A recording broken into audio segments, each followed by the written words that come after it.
Esta conferencia es presentada por Margarita Niño, a la cual recibimos con un fuerte aplauso.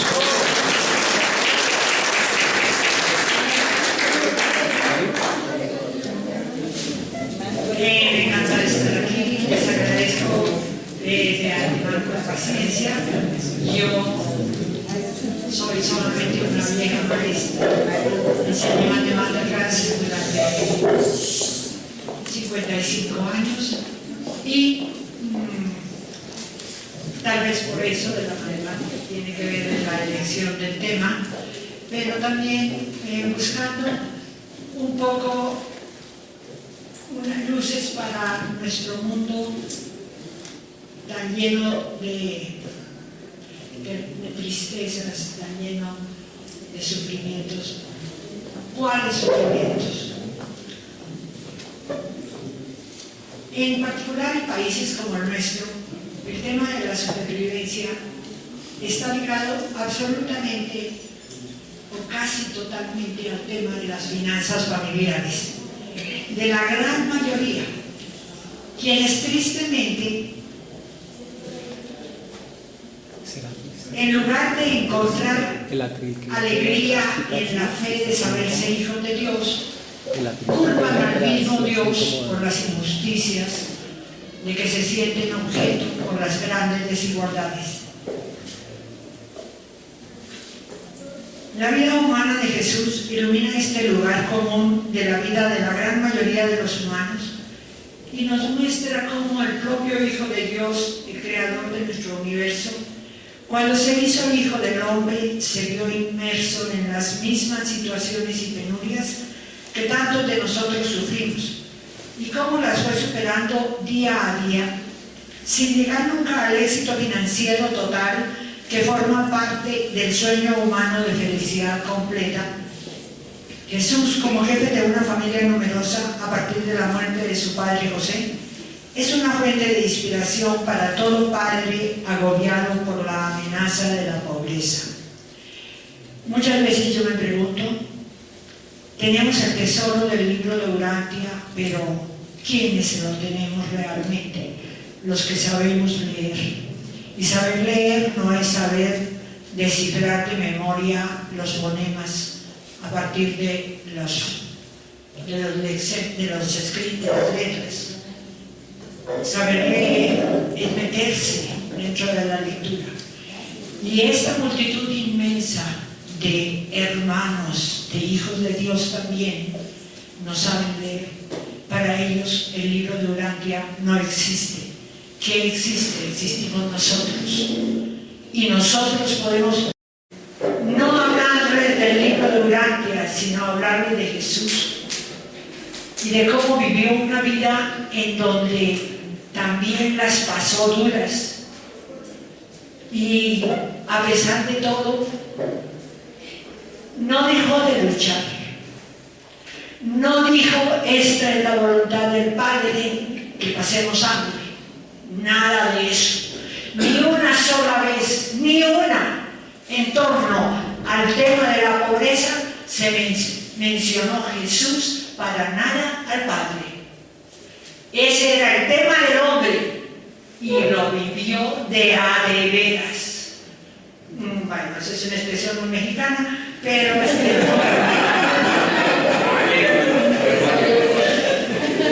para darle un contexto lógico, porque así como Borges decía de su hábito del verso, el hábito mío es el hábito de la lógica, pero de la lógica humilde, de la lógica matemática no más, no es de la metalógica, no, es de la lógica que tiene un universo y que dentro de ese universo representa y hace sus operaciones. Entonces, en ese concepto me salto un poquito y me salgo del alineamiento de los documentos relativos a Jesús para hablar primero de cuál es la concepción de la providencia según el libro de Urantia. Y lo leo textualmente porque si existe una coherencia, tiene que existir entre la vida de Jesús y el concepto de la providencia. Las patas. Del documento 118, en el numeral 10, las funciones de la providencia, leemos: la providencia no significa que Dios ha decidido todo para nosotros y por adelantado. Dios nos ama demasiado como para hacer eso, porque eso sería prácticamente tiranía cósmica. Eso es maravilloso, eso lo dice el libro de Urantia, no está todo previsto. El hombre tiene poderes relativos de elección. Tampoco es el amor divino, ese afecto miope que mimaría y consentiría a los hijos del hombre. Dios ama a cada criatura como a un hijo, y ese amor acompaña a cada criatura a lo largo de todo el tiempo y de la eternidad. La providencia funciona respecto del total y respecto de la función de cualquier criatura en cuanto tal función está relacionada con el total. La intervención providencial respecto de un ser específico es indicativa de la importancia de la función de ese ser en cuanto al crecimiento evolucionario de algún total. Dicho total puede ser la raza total, la nación total, el planeta total o un total más elevado. Yo digo, me perdonan los señores de los reveladores, o un total más chiquito, como nuestro pueblo colombiano. Es la importancia de la función de la criatura la que ocasiona la intervención providencial. No es la importancia de la criatura como persona. Sin embargo, el Padre como persona puede en cualquier momento interponer una mano paterna en la corriente de los acontecimientos cósmicos, todo de acuerdo con la voluntad de Dios y en consonancia con la sabiduría y motivado por el amor de Dios. Este no es un planteamiento fácil. Bueno, hasta ahí era la cita textual. No es porque no sabemos nada acerca de las funciones encargadas a cada uno de nosotros. ¿Lo sabemos? Por ahora no. Solo sabemos cuando estamos frente a unos hijos que requieren nuestra presencia y requieren que los sostengamos hasta que ellos puedan asumir sus elecciones. Lo que sí es evidente, según leemos en los documentos 126 y 127, que son los que tomé para estos extractos sobre cómo Jesús manejó toda la temática económica, es que aunque la importancia de Jesús como Hijo del Hombre fue inmensa, ¿quién lo puede dudar? La intervención providencial del Padre no evitó las dificultades pecuniarias de la existencia a su familia humana. En el párrafo que sigue viene una lección explícita en torno al sufrimiento y al bienestar financiero de los hombres, y este es el último pedacito que tomo de ese capítulo sobre la providencia. La mayor parte de lo que un mortal llamaría providencial no lo es. Su juicio en estos asuntos está muy dificultado por la falta de visión perspicaz en los verdaderos significados de las circunstancias de la vida. Mucho de lo que un mortal llamaría buena suerte puede ser en realidad mala suerte. La sonrisa de la fortuna que dona tiempo libre no ganado y riqueza no merecida puede ser la mayor de las aflicciones humanas. La crueldad aparente del lado perverso que acumula tribulaciones sobre un mortal sufriente, puede ser en realidad un fuego templador que está transmutando el hierro blando de la personalidad inmadura en el acero duro del verdadero carácter.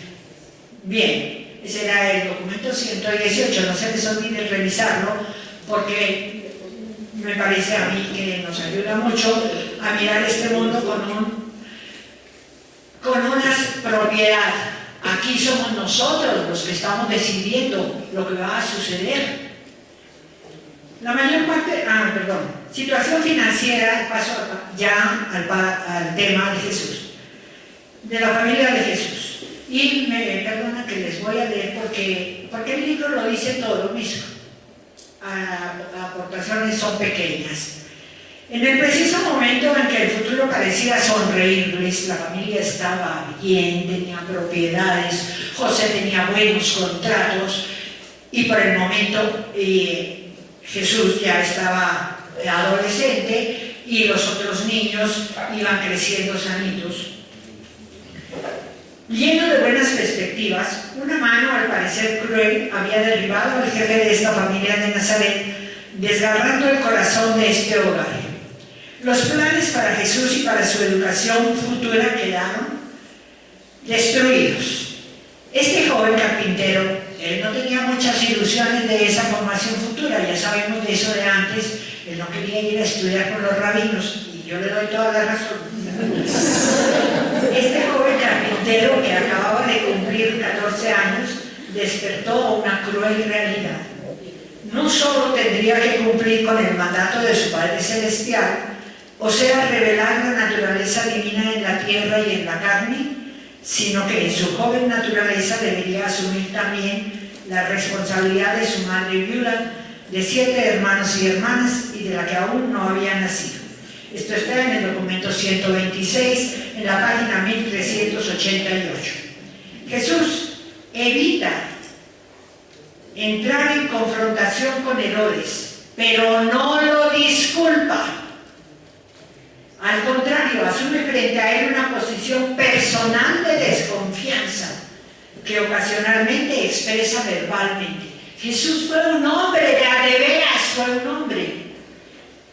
El peor momento de su 15º año de vida lo pasó Jesús en Séforis, cuando se encontraba allí para escuchar el veredicto de Herodes, ante quien sus tíos paternos habían apelado para resolver una disputa sobre el pago adeudado a José en el momento de su muerte accidental. Jesús y María esperaban recibir una suma considerable de dinero, pero el tesorero de Séforis les había ofrecido una cantidad ínfima. Los hermanos de José resolvieron pues apelar ante el mismo Herodes, y por eso se encontraba Jesús en el palacio de pie ante Herodes y le escuchó decretar que nada se le debía a su padre en el momento de su muerte. Esta decisión tan injusta bastó para que Jesús no volviera a confiar nunca más en Herodes Antipas. No es sorprendente que en una ocasión se refiriera a Herodes como ese zorro. No le doy palabra. Documento 126. Jesús, a ver, aterricemos a Jesús. Jesús es tan cercano, tan tremendamente cercano a nuestra vida, que cómo no podemos oírlo en nuestros momentos duros, oírlo, ¿no? Lo que decía Carolina, de que le dijo a su madre, madre, una sonrisita, ¿cómo nos ayudaría para esperar tiempos mejores? No le estaba hablando de la vida eterna, le estaba hablando de salir de la pobreza.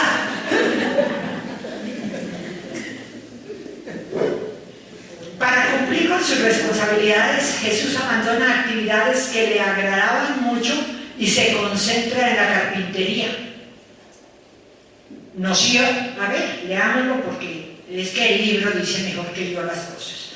El duro trabajo de Jesús en el banco de carpintería durante este año y los subsiguientes le impidió de partir con los viajeros de las caravanas.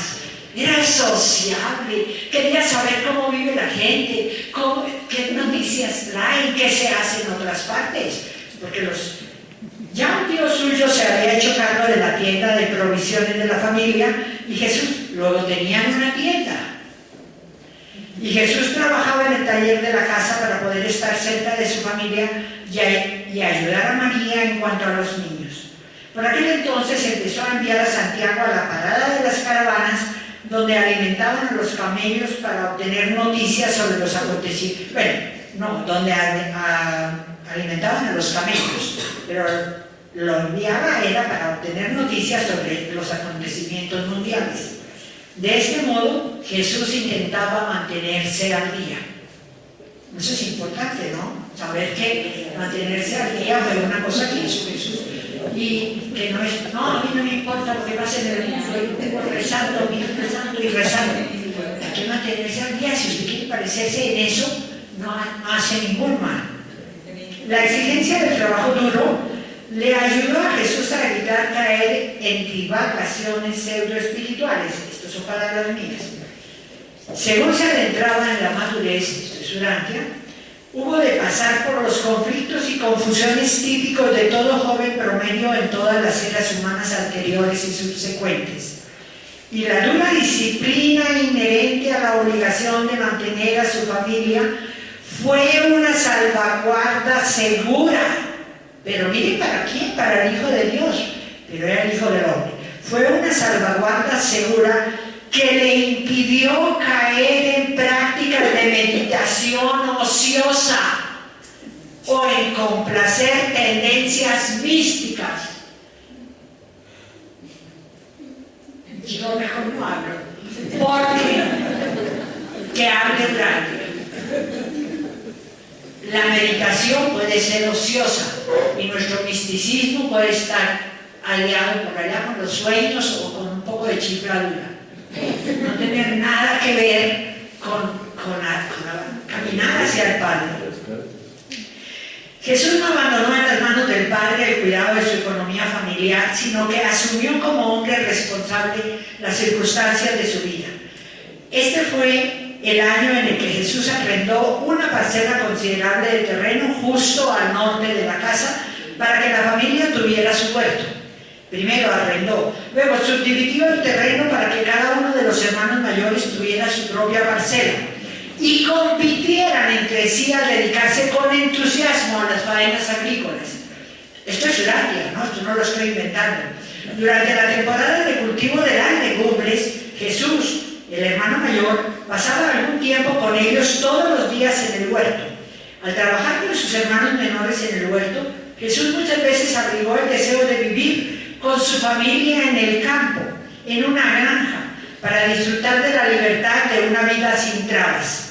Pero no estaban en el campo, y Jesús, siendo tanto un joven profundamente práctico como un idealista, atacó vigorosa e inteligentemente su problema tal como lo encontró, haciendo todo lo que estaba a su alcance para que él y su familia se adaptaran a la realidad de su situación, tratando de satisfacer en el mayor grado posible sus aspiraciones individuales y colectivas. Jesús enfrentó los hechos reales en lugar de perderse en lamentaciones sobre un proyecto que no pudo lograr, ingeniándose para disfrutar de lo que podían tener. Cuando ellos pensaban comprar, ellos con María, él y María pensaban que iban a comprar un campo y que se trasladaban al campo con la plática que les iba a resultar de lo de Herodes. Pero no resultó y entonces ya vemos lo que hizo. Contrató, arrendó, subdividió una parcela cercana a la casa. Lo que haría un padre consciente que no pertenece a un sindicato de lamentaciones y de hacer solo marchas. No, señora, que hay que sacar adelante a la familia. Jesús enfrenta y desatiende los deseos de su madre y niega categóricamente los sueños de grandeza de ella. Según pasaba el tiempo, se hacía más difícil para su madre y sus hermanos y hermanas comprenderle. Sus palabras los confundían, interpretaban mal sus acciones. No estaban preparados para comprender la vida de su hermano mayor, porque su madre les había dado a entender que él estaba destinado a ser el libertador del pueblo judío. Después de oír de labios de María tales insinuaciones como secretos de familia, imaginaos la confusión de los niños cuando escuchaban a Jesús negar categóricamente toda idea e intención en este sentido. Podríamos decir un poco que Jesús no fue muy prudente, pero era que se trataba de evitar una tergiversación rotunda en el pensamiento de los niños sobre él, y de generar en ellos unos sueños de grandeza que María no había podido eliminar, por más que José había tratado de ayudarle a que le bajara el crecimiento a sus sueños.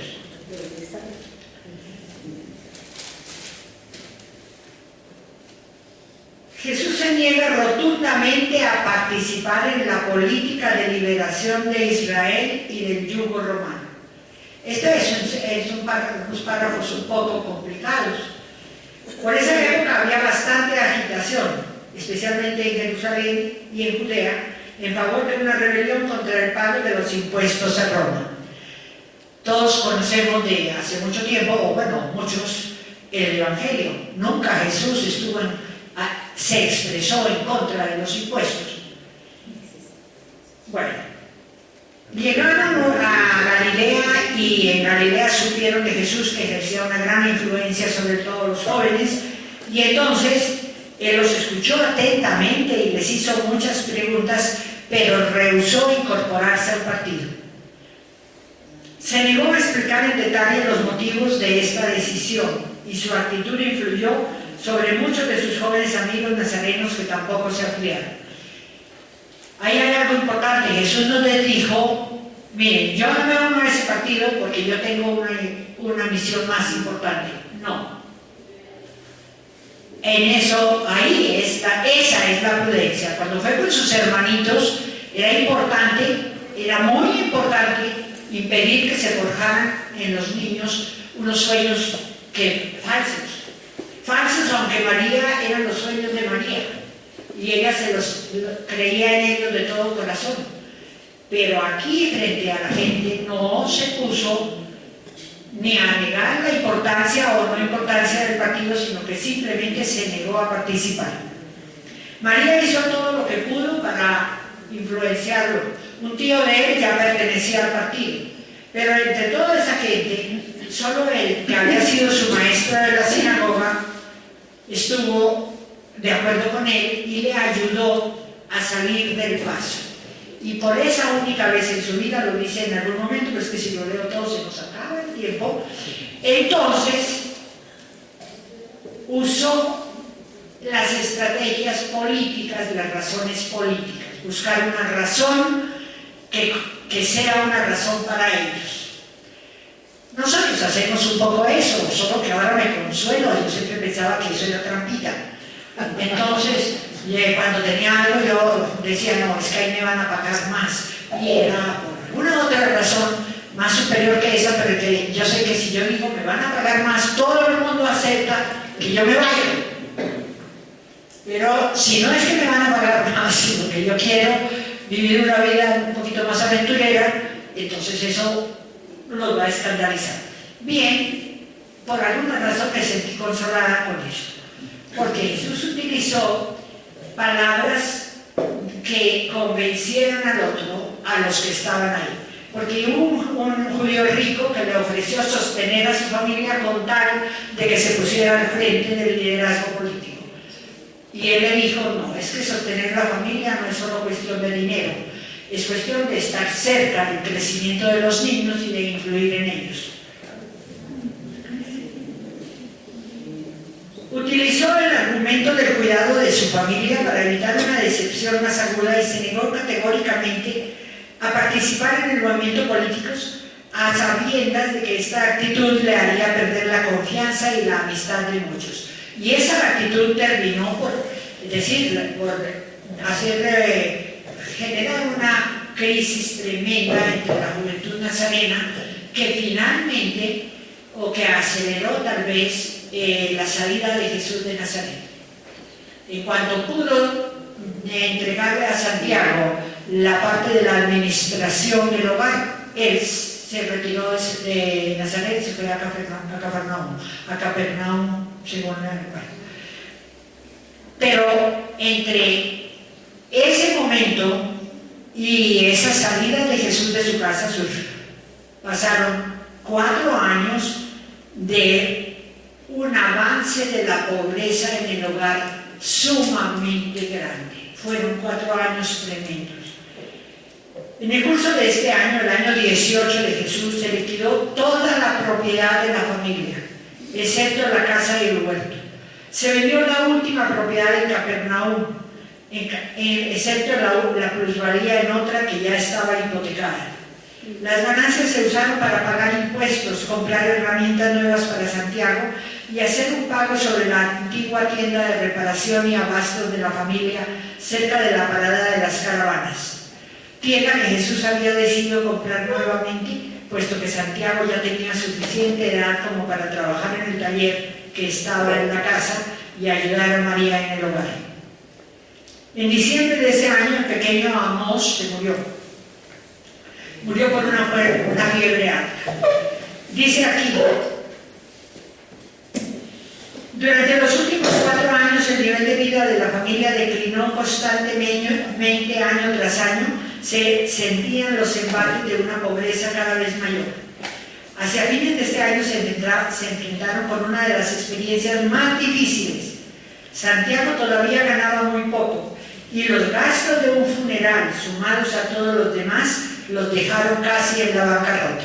La ley de Moisés establecía un montón de cosas sobre los funerales y aunque era el funeral de un niño, había que cumplir la ley y pagar todo lo que había que pagar y comprar lo que hubiera que comprar, y quedaron absolutamente en la bancarrota. Y Jesús solo le diría a su madre ansiosa lo de que Carolina nos leyó: mamá, Madre María, la congoja no nos lleva a ninguna parte. Esto, hacemos lo que podemos, y acaso una sonrisa materna podría inspirarnos a progresar. No dijo: el Padre sabe que esto nos está pasando. Fíjense que no lo dijo. Lo hubiera dicho Laria si Jesús hubiera apelado a eso, ¿no? Es que esto es nuestra lucha, esto es lo que estamos aquí para hacer. Y eso sí, no se deprimió nunca. Aquí viene el tema de la educación de los niños, y pues es mi tema un poco porque fui educadora, yo tengo 70 años y fui educadora hasta hace unos poquitos. No aprendí mucho. A comienzos del año 19 de su vida, Jesús había acabado por convencer a su madre de las ventajas de su propio método en la educación de los niños. La estimulación positiva para que hicieran el bien en vez del método judío más antiguo de la prohibición del mal. Dios, si le transmitimos eso a la gente, hacemos la gran obra. Si les enseñamos eso a los papás, impulsar a los niños hacia lo bueno en lugar de amenazarlos con el castigo por lo malo, para intentar que eviten lo malo. Jesús usó invariablemente la fórmula de exhortación positiva. Siempre y en todas partes solía decir: haréis esto, debéis hacer aquello. Nunca empleó el método negativo derivado de los antiguos tabúes. Y aquí viene la parte que más me emocionó encontrar, que ya no había leído, pero nunca la había leído. Miren esto que dice aquí: la oración, la hora de la oración en esta casa era la ocasión para hablar de cada uno y todos los asuntos que se relacionaran con el bienestar de la familia. Vean lo que era la oración. Era hablar de lo que nos está pasando, de cómo lo resolvemos. Esa era la oración. Eso cambia radicalmente y da una perspectiva inmensamente emocionante a la vida. Luchar porque sea mejor la vida es orar. Es la hora de la oración común. Este corto enunciado ilumina de una forma muy clara cómo podemos hacer oración comunitaria, según el espíritu de la cita que la pide. En el documento 91, y aquí me salgo otra vez, dice: cuando un grupo se dedica a la oración comunitaria para el enaltecimiento moral y la elevación espiritual, estas devociones son reactivas sobre los individuos que componen el grupo. Todos ellos se vuelven mejores gracias a esta participación. Eso está en la página 998. Eso, yo ya me había encontrado muy duramente con ese párrafo, y había dicho, ¿qué es eso de oración comunitaria? No lo puedo entender, porque Jesús en todas las partes encontramos que el libro nos habla de que la relación con Dios es personal. Pero es que si la oración comunitaria es buscar cómo resolvemos nuestros problemas, hacer este congreso es hacer una oración comunitaria, porque es buscar cómo llevamos a nuestra vida de la mejor forma lo que vamos leyendo, lo que vamos entendiendo. ¿O no lo ven ustedes así? Yo lo vi así porque era la hora de la oración de la familia. Y era para buscar el bienestar de la familia discutido ahí, no rezando Dios, mándanos. No, era hablando. Pero Jesús no obliga a todo el mundo a actuar como él planteaba en su casa. Esa era la norma en su familia. Pero cuando se hicieron más grandes, dentro de la familia hubo disensiones. Judá y José, Judá parece que fue el más duro y difícil de los adolescentes, y sin embargo fue después el muy fuerte partidario de Jesús. José y Judá se defendían a troncadas o como fuera de él. Los otros trataban de buscar formas positivas frente a los problemas en la escuela, en el barrio, en la vida común. Y Jesús no obligaba, cuando ya se trataba de la vida de cada uno, no obligaba a que fueran personas siempre pacifistas, digámosle con esa palabra. No, eso fue su pedagogía en su casa. Y ahí era obligación mientras los niños eran niños. Pero ya una vez adultos, si preferían el método de la defensa con los medios mismos con los que eran atacados, eso era su libertad, su elección. Jesús mismo, y lo sabemos varias veces, lo menciona el libro de Urantia, nunca optó por defenderse personalmente.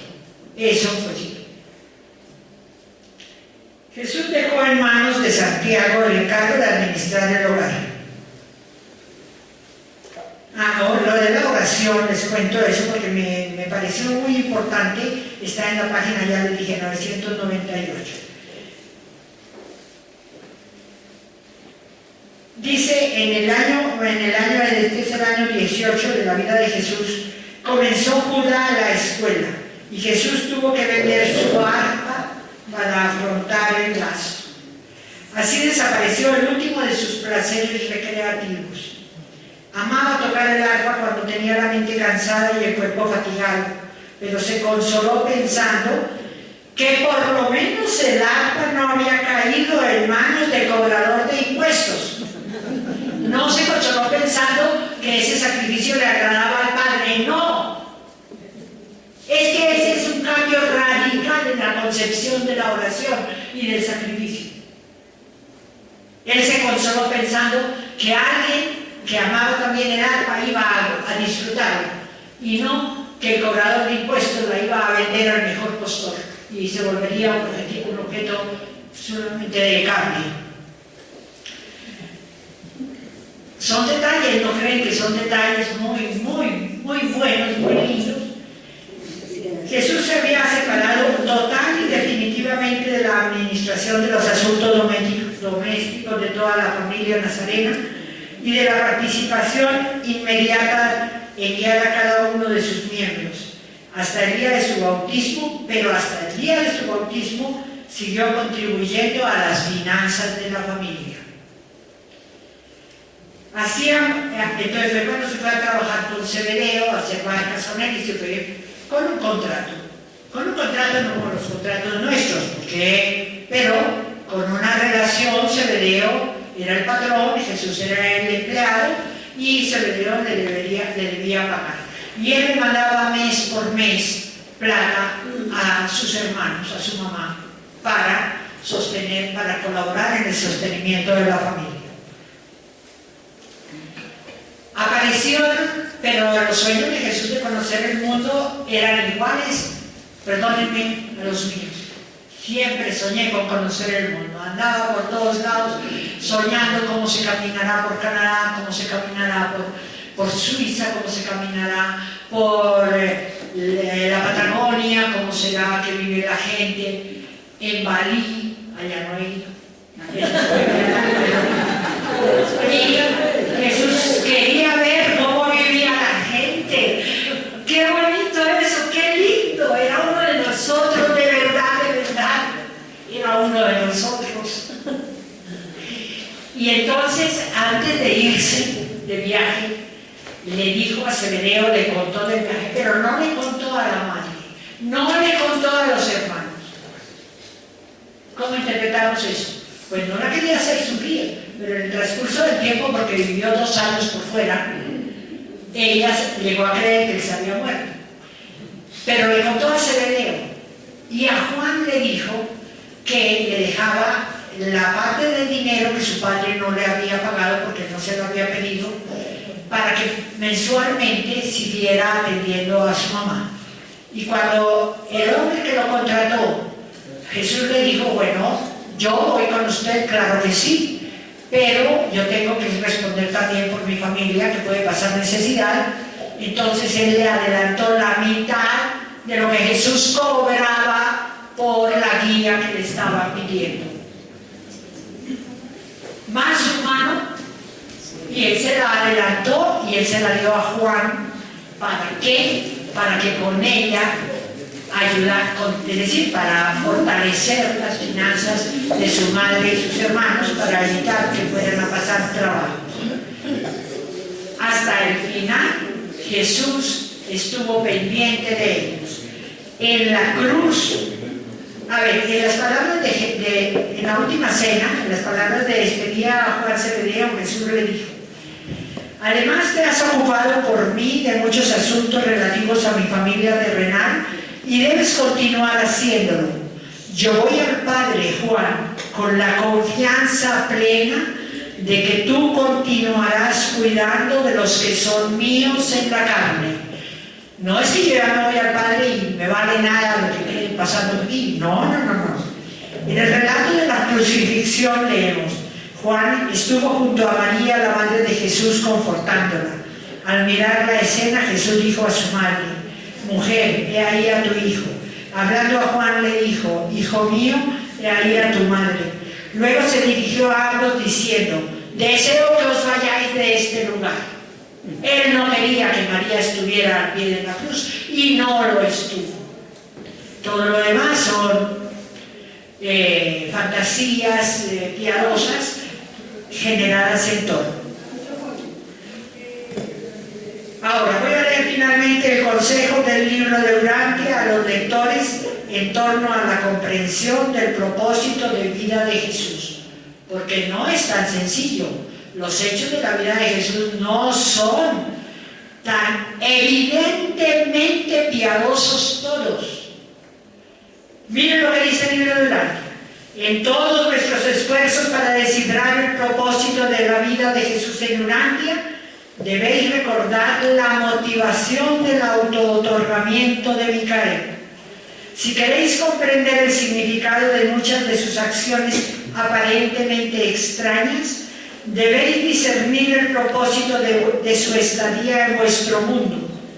En todo momento cuidó la presentación de su carrera personal para que no resultara exageradamente atrayente, para que no monopolizara la atención de los seres humanos de su tiempo. No quería atraer a sus semejantes en una forma excepcional o sobrecogedora. Bien, esto quería compartirles.